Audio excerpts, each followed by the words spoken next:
Ngayon, na-assemble na nilang dalawa yung panel. Kukonekta na nila sa system. Ayan yung aming system.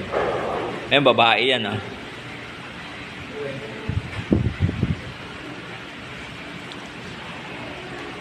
Tingnan nyo mabuti. Babae, lalaki, pare-pareho trabaho. Connect nyo maigi yan.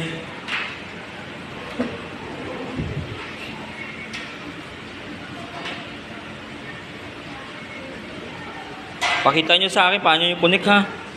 Binibidyoan natin para mga classmate nyo makita nila. So anong connection ng solar nyo ngayon? Dapat naka-series yan. Kung naka-series, ang negative nito nakakonekta sa positive nito. Tapos ang negative na dalawa, ang negative at naka-positive nakakonekta dito sa system natin. Dito. Ayan, ginagawa na niya. Extension. Extension. Ayan, series na. Ayan, naka-series. Hindi abot. Edi uurong natin to. Pwede naman to tanggalin, no? To.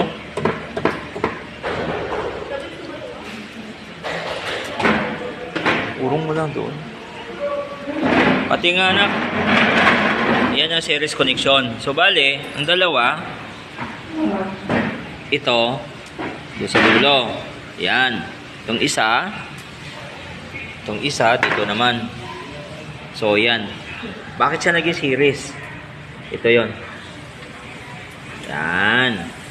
Nakakonekta po yan dito sa system namin. Yan. Yan. Ito para sa grounding. Ito naman, breaker. Ito yung aming inverter. Ayan ang brand. Ayan naman ang aming output sa grid. Heavy duty yan. Ayan papunta sa grid namin. Okay.